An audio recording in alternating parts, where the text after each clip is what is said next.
Morning, I'm Leticia Ordaz. It is Sunday, November 24th. The Sierra got a good amount of snow last night, and let's take a live look at Highway 89 in Tahoe City. You can see the roads are icy right now, and the snow showers are coming back in just a few days. But the snow is not only the issue. We're looking at Fairfield right now. We're seeing a thick layer of that fog all over town. Let's get a check of our forecast now with meteorologist Kelly Curran for this Sunday. Kelly. Yeah, and we're starting things out with a live look from the Sutter Buttes camera, which is also socked in. We have been getting a few breaks in the clouds, and I gotta tell you, it's absolutely beautiful. If I can get another break, I'm gonna take some video and I'll post it online. This is what we're dealing with, though, for today. We've got the patchy morning fog, especially around Fairfield. That's where we're seeing some of the thickest of that. We are expecting dry conditions on this Sunday, which is good news. If you have things that you need to get cleaned up, maybe you had some clogged drains that were causing a little bit of flooding the last couple of days, today is the day to do that because rain and snow returns to the area tonight and into tomorrow. There's where that fog is starting to lift. Isn't that gorgeous? Okay, so here's a look at the satellite radar imagery. And right now we are still seeing a few scattered snow showers, mainly over into Tuolumne County. The fog. So Modesto, we're looking at about a quarter-mile visibility. Stockton, about a mile. Sacramento downtown, things are looking okay, but we do have some reduced visibility. In Fairfield, we're down to a quarter of a mile. So again, seeing some patchy fog, mainly in the valley and the coastal hills this morning.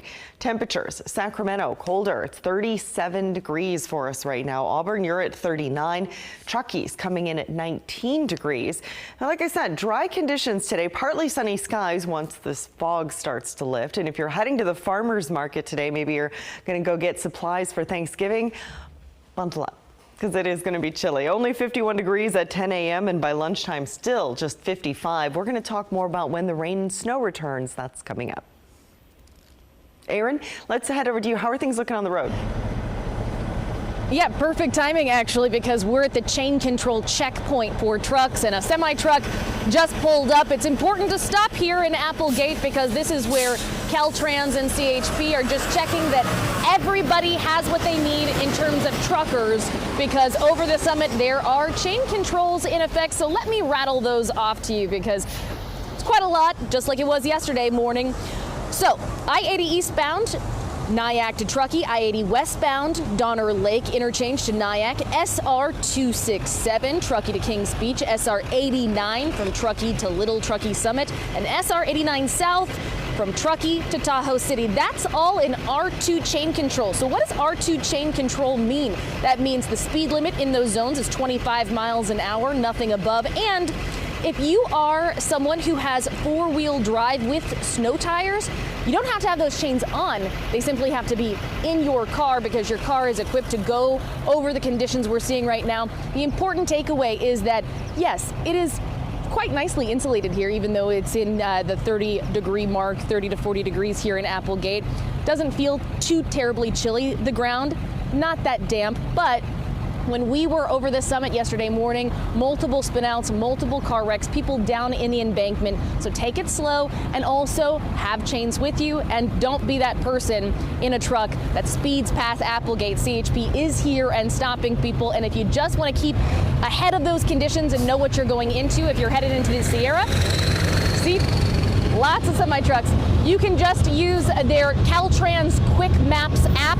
Super easy, and it's actually what we as media use to understand those changing conditions. Leticia, I'm going to send it back to you. Aaron, we'll check back in with you. Stay safe out there. Thank you for that live report. Snowfall in the Sierra did lead to dangerous driving conditions last night, and Caltrans reported a number of spinouts, causing them to close down the highway for certain periods of time. And drivers we spoke with encouraged people to stay off the roads. Don't come. There's better things to do on a Saturday. Don't come. Driving back is definitely brutal. I was trying to make it home before it got too dark, but wasn't able to do it. It was like scary at first because it looked like going through light speed with all the snow hitting the windshield. A lot of people having regrets right there for traveling, and Caltrans asked drivers to consider delaying their trip. They say if that's not possible, to definitely drive slowly and expect those delays. The rain is once again delaying the spectacular showing of the holiday lights at Cal Expo, and this is video of Imaginarium from last year. The event was scheduled to begin Friday night, but was canceled. It was canceled again last night If you purchase tickets, not to worry. Organizers say you should contact them to get back on their schedule. Imaginarium runs through January 5th. Make sure you download the KTVA3 app and turn on those push alerts as we continue to track this weather system. We also have an interactive radar tool, which is a great resource for tracking conditions in your neighborhood.